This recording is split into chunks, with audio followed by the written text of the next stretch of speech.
Hello दोस्तों, unique classes Jodhpur में आपका स्वागत है। आइए बहुत ही महत्वपूर्ण करंट अफेयर्स की शुरुआत करते हैं जो आने वाले एग्जाम के लिए बहुत ही कड़ी साबित हो। इस बात का भी ध्यान रहे क्योंकि बहुत ही इंपोर्टेंट क्वेश्चन लेकर आते हैं ताकि आप एग्जाम को सरलता से क्रैक कर सको।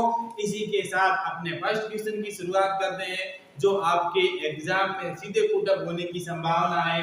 क्या है कि भारत सरकार ने नेशनल इंडस्ट्रियल कॉरिडोर कि हमारा जो राष्ट्रीय जो इंडस्ट्रियल कॉरिडोर है डेवलपमेंट प्रोग्राम के तहत एक कॉरिडोर विकसित करना है ताकि हमारे देश में रोजगार बढ़े और हमारे देश के लोगों को बहुत ज्यादा हमारा देश तरक्की हो, विकसित देश विकासशील देश बने।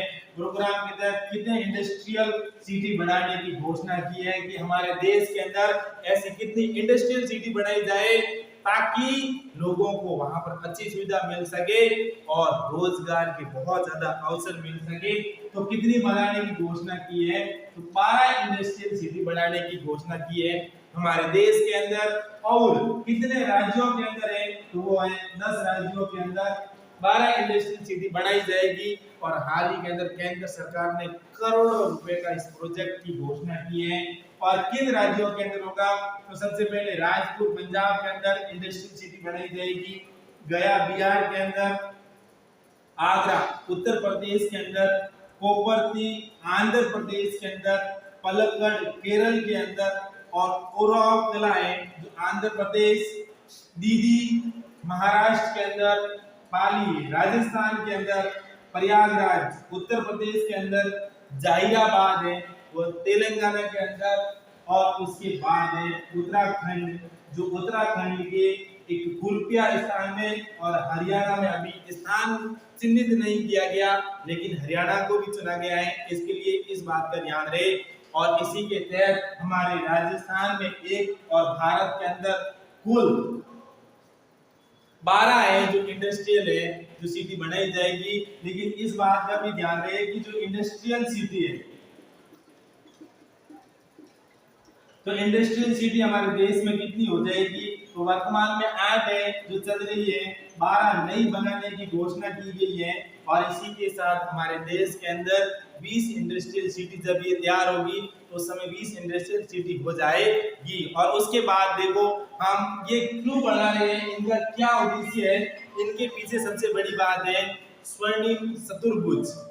क्या है स्वर्णिम चतुर्भुज? और इनका विकास भी स्वर्णिम चतुर्भुज के ऊपर भी किया जाएगा, इस बात का भी ध्यान रहे। और उसके बाद स्वर्णिम चतुर्भुज योजना के बारे में हम आपको बताएंगे क्या है स्वर्णिम चतुर्भुज। और उसके बाद हम आपको स्वर्णिम चतुर्भुज के बारे में बताएंगे कि स्वर्णिम चतुर्भुज क्या है। ये भारत का सबसे बड़ी राजमार्ग परियोजना है। ये भारत की ना सबसे बड़ी राजमार्ग परियोजना है और कुल लंबाई है वो है 5846 किलोमीटर है। निर्माण कब से शुरू हुआ? 2001 से 2012 तक इनका निर्माण कार्य चला। और उसके बाद ये भारत के 4 सबसे बड़े महानगरों को जोड़ना है, इस बात का भी ध्यान रहे कि भारत के 4 सबसे बड़े महानगर कौन से हैं। इनमें से सबसे पहले है दिल्ली। कहां पर है? दिल्ली। ये दिल्ली से शुरू होता है और उसके बाद ये सीधे जाता है कोलकाता। कहां पर जाता है? कोलकाता के अंदर यहाँ पर पहुंचती है ये राष्ट्रीय राजमार्ग। और उसके बाद ये कोलकाता से सीधे जाती है चेन्नई। कहां पर जाती है? चेन्नई। तो यहाँ से सीधे यहाँ पर पहुंचती है चेन्नई के अंदर और चेन्नई से ये सीधे मुंबई की ओर जाती है। कहां पर जाती है? मुंबई। तो भारत के 4 महानगरों को जोड़ने का जो काम किया गया है इसके द्वारा किया गया और मुंबई से फिर दिल्ली। इस तरह से स्वर्णिम चतुर्भुज है, ये बहुत ही महत्वपूर्ण है भारत के लिए। बहुत बहुत धन्यवाद वीडियो देखने के लिए। Thank you.